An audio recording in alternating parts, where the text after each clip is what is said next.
আমাদের মধ্যে পালন করে গেছেন।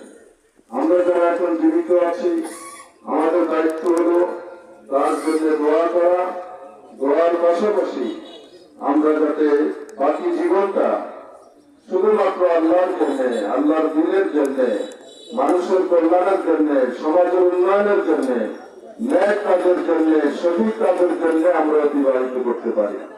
তাহলে তারা যাতে এক বিন্দু পরিমাণে কোনো অপরাধ বা গুনাহের কাজ না হয়, এই জানাজার নামাজের মধ্য দিয়ে সেই শপথটাও আমাদেরকে নিতে হবে। তাহলে আমরা যারা জীবিত আছি তাদের জীবনটা সার্থক হবে। আমি তার পরিবার পরিজন, আত্মীয় স্বজন এবং তার বন্ধু বান্ধব, সংগঠনের বাইরের প্রতিও সমবেদনা জ্ঞাপন করছি। তাদের শোককে আল্লাহ তাআলা শক্তিতে পরিণত করে দিন।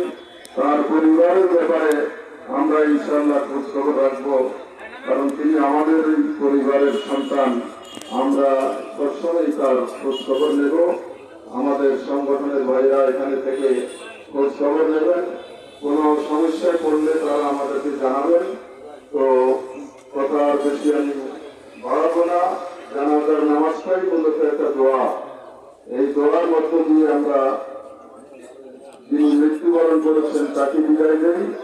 আর এই দোয়ার মধ্য দিয়ে আমরা যারা জীবিত আছি তারা শিক্ষা গ্রহণ করে আমাদের পরবর্তী জীবনটা যাতে ভালোভাবে, সুন্দরভাবে, আল্লাহ পছন্দ নিয়ে পথে অতিবাহিত হয়।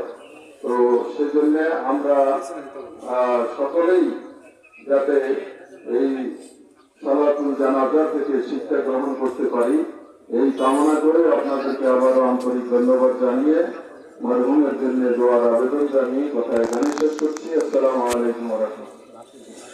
আপনারা সবাই দেখার জন্য হন।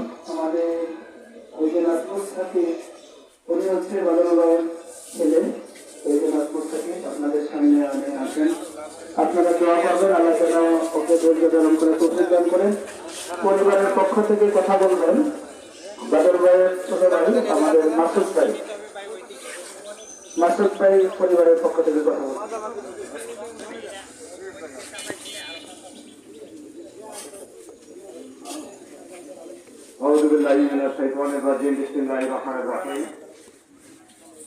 আজকে জানাজার নামাজে উপস্থিত বাংলাদেশ জামাত ইসলামের কেন্দ্রীয় নেতৃবৃন্দ সহ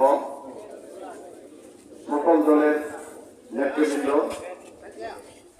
মিডিয়া কর্মীবৃন্দ, প্রশাসনিক ভাই ও বন্ধুগণ এবং আমার সামনে উপস্থিত পথের কাঠির মুত্তাকিন ভাই ও বন্ধুগণ, আসসালামু আলাইকুম ওয়া রাহমাতুল্লাহি ওয়া বারাকাতুহু। আমি আলহাজ মোহাম্মদ নুরুজ্জামান